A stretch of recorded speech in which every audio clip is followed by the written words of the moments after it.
On November of 2017, Universal Pictures and Illumination Entertainment announced that they would be partnering with Nintendo to produce a brand new video game adaptation of the Super Mario Bros. Franchise. Seeing that Mario and Company had already been adapted for the silver screen in live action to disastrous results, this newer film had a lot to live up to. People were also very skeptical because Illumination is known for producing the Despicable Me and Minions franchises, which, to say the least, aren't for everyone. In fact, most people would consider their films to be lazy and cheap looking, reusing character assets and locations for cost-cutting measures. And let's not forget the casting choices. I mean, Chris Pratt as Mario. Surely he couldn't top the limited line delivery and personality of the great Charles Martinet. But then the first trailer came out and more people were opening up to the visuals, the aesthetic, and the atmosphere, which looked very high quality compared to Illumination's usual affair. A few more trailers and ad spots, and people were more hyped up than ever to see it. Finally, on April of 2023, the film released, and after watching it myself, I have the heart to say that the Super Mario Bros. Movie is excellent at pandering to an audience that doesn't know better.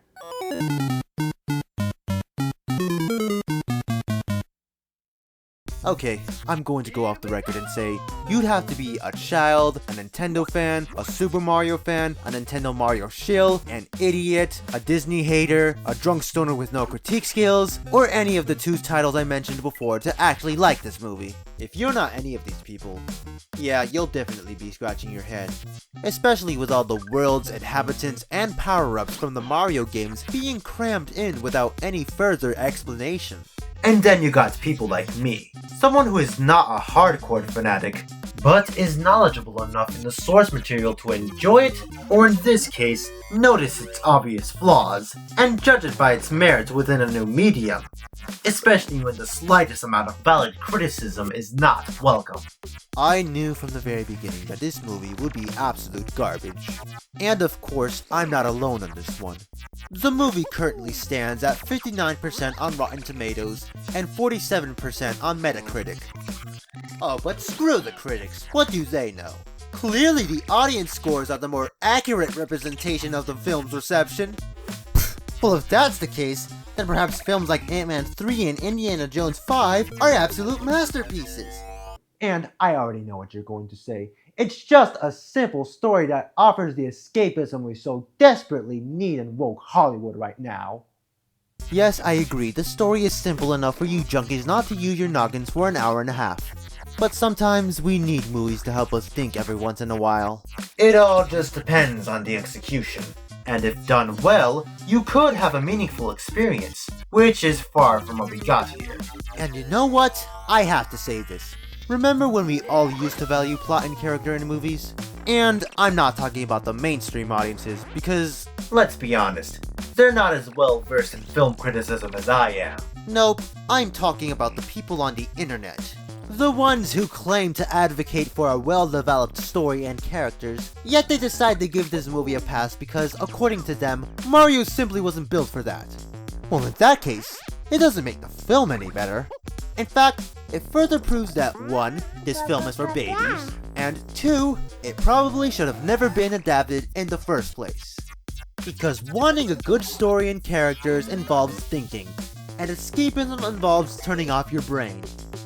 And that's the biggest issue. Everything story-wise and character-wise is left in the dust. And it should come as no surprise to me as, to my understanding, Mario's creator, Shigeru Miyamoto, did not want much focus on the story front, but rather prefers that they lean more on the game-playing experience. And I would have been okay with that if this itself was a game, but it isn't.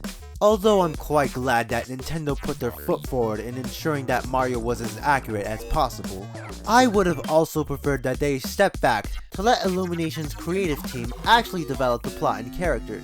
But I don't think that actually would have been possible because I'm just going to throw this out there, and a lot of you are going to hate me for this. Illumination films tend to be, what you say, AI generated. Okay, I'm bluffing a bit, but that's totally not out of the question. Copilot, write me an animated film that accurately represents the Super Mario Bros. Franchise. What I'm really saying is that the film is so predictable and generic that it feels like AI has written it. Yeah, for all the flack Disney gets for their recent films being written by AI or by committee, Illumination really takes the cake. And the same goes to other Hollywood studios. I mean, look at the premises of these films. You have a Toy Story-esque film about the typical day-to-day lives of pets, a film about anthropomorphic animals competing in an X Factor style singing competition, and a film about a quirky family of ducks traveling south. The rest is just Minions content or other shoddy adaptations. These films weren't made from the heart, but rather to serve an algorithm. An algorithm of what panders to people the most. And this film is no exception. As a matter of fact, this is the film that me and almost everybody dreamed Mario Brothers would look like. But that doesn't mean it's worth cheering all the way. I knew at the very beginning that Mario and Luigi would start off as plumbers from Brooklyn, and I knew they would eventually be sucked into the Mushroom Kingdom at some point. The movie is basically your average by-the-numbers underdog story. Main character wants to show society he's special. Main character gets ridiculed by society. Or at least their next-door rival and close relatives who have very little screen time. Main character goes through trial and error trying to prove himself. Main character finds the courage he needs to overcome any obstacle, and main character succeeds in the end, winning everybody's favor. Totally generic and predictable, yet it is an easy win for moviegoers regardless because 1. Mario is an effing icon, 2. The movie actually sticks close to the source material, 3. The movie is action-packed, 4. The animation is top-notch, and 5. The references and Easter eggs sprinkled throughout the movie. It's basically a bunch of visual and auditory eye candy to keep the viewers distracted from the schlock they're watching. Ooh, Mario said the phrase! Mario said the phrase! This movie is automatically a masterpiece now!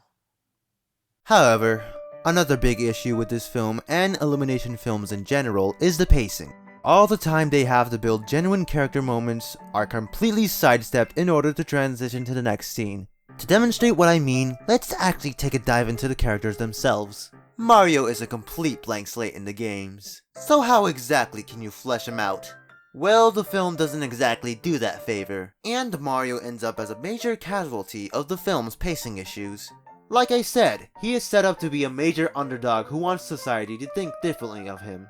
Sure, there's a moment where he hates eating mushrooms at first, but he totally gets over it really quickly. There's a moment where he and Donkey Kong supposedly bond over their differences, and it's cut very short in order to get to the next action scene. You could even argue that he and Luigi have a special bond, yet we only see them together at the beginning and at the very end of the movie.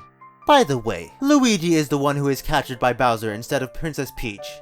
And isn't it funny that instead of Mario wasting time in a level collecting coins and power stars while Peach is in peril, in the movie he wastes all night and day trying to complete a single practice course while his brother is probably dead. Yeah, just like the games. Luigi is much like his video game counterpart, cowardly, cautious, and always looking up to his brother. And get this, Luigi also has very little screen time and character development in the entire movie. You can argue all you want that he becomes a little more brave at the very end, and let me reiterate this. I knew that was going to happen, and even if it didn't happen, I would have been displeased either way. I would have loved to see Luigi actually build up his courage instead of remaining trapped in the cage, so that his moment at the climax would have actually paid off. Just wait, Luigi will resort to being a coward again in the next movie. And then we have Peach. And boy, was there a storm of discourse around her. For some reason, people thought she would become this ultimate girl boss who takes away Mario's spotlight. But after the film released, people suddenly changed their minds and saw her as an empowering co-lead. Me, I was like, wow. They managed to make Peach way more bland than she already was. Am I being too harsh? Sure, I'm glad she's not a total bimbo like in the games. I mean, she's basically comparable to a Disney princess. A live-action Disney princess. In that she's highly independent, great at everything she does, barely has any flaws, and is a total bore to watch on screen. And yes, I'm well aware that they gave her a backstory of how she ended up in the Mushroom Kingdom, and became the leader she was never meant to be, and yeah, that's about it. Nothing else really stands out about her, other than she fends for herself. And while that is fine, is more detail really too much to ask? Lastly, we have Toad, and yeah, he's just there because I fear nothing. And beside from that, he contributes nothing. I would go on about the characters, but I'd end up boring myself to sleep. Are there any other nitpicks I can point out? No sleep till Brooklyn? Holding out for a hero? Take on me? These aren't part of the Super Mario Bros. Music library. Surely these pop songs won't make the movie dated in a few years, no matter how unnecessary they are. Oh, here's one. The Power Star, aka the big MacGuffin of the movie, acts as a superstar, which makes Mario and Luigi invincible. Even though the Superstar and the Power Star are two separate artifacts in the games, and yet there is only one Power Star in the movie that grants anyone who touches it the power to become invincible. And that begs the question, why didn't Bowser think of absorbing the power of the star himself to become invincible? Shut up, critic guy! Who cares what you think? The Superstar music is playing, and if it's in the games, then it's definitely doing something right by the fans. Oh, I'm sorry, random nerd who prefers their convoluted Deus Ex Machina over a cohesive climax. Actually, no I'm not. Where I come from, we say sorry, not sorry. In that I'm a sore on your back when you don't notice. Oh, but it's pretty cool that they tease Yoshi for a sequel after the end credits. Even though we clearly see the characters pass by a herd of Yoshi in the middle of the travel montage, therefore deeming this reveal pointless. Once again, sorry not sorry. Oh yeah, what are the positives? Well, like I said, the animation is top notch. I'm actually glad that Illumination was forced to up their budget for once.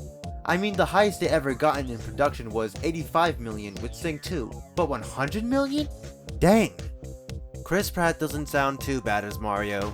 I mean, he still sounds awful, but I'm just saying, it could have been worse. It's me, Mario! And Luigi! Too much! It's perfect! Shut up! The other actors do fine in their roles as well, but one of them desperately needs to be recast. But of course, the real standout is Jack Black as Bowser. The amount of charisma and gravitas he brings to the role really elevates the movie by a pinch. Oh, I didn't know Jack Black was also anti-story. He and Miyamoto should meet up for tea at some point. But what does he know? I mean, he's bound to make any garbage movie the least bit watchable. Can't wait for Minecraft though. In the end, the Super Mario Bros. Movie is just another spectacle piece with little to no soul.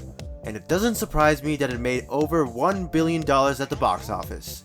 And you could argue with me all you want about how my words have no power over this filmmaking bank. The last two mainline Star Wars films made over $1 billion, and people hated those. In fact, a good portion of awful movies make the $1 billion club almost every year. It's not a sign of quality. It just goes to show how overrated, overhyped, and well advertised these event films are. And it's no surprise to me as well that Nintendo is planning a sequel and more movies based on their IP. Wow, the new DCEU looks brighter already. What I'm saying is that Nintendo, Miyamoto, and everyone else involved can swim in their pool of gold coins all they want. It's just not going to stop me, or hopefully other critics, from skewering their latest film endeavors. It's our job. It's in our name. Hell, I might as well have to shred every upcoming video game adaptation on the silver screen to pieces if I have to now that superhero flicks are on life support.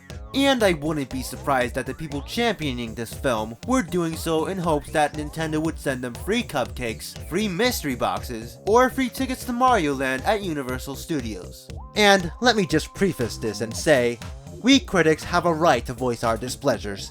In fact, many of you out there serve as critics as well, and you get to voice your likes and dislikes all the time. And even if what we say is inane or ridiculous, how do we know you don't do the same thing we do? So the next time when a bad review upsets you or hinders your enjoyment of a movie, just know that it's not our fault that the movie didn't click with us, and that people like you are just as guilty of saying the most unfair and absurdist BS out there.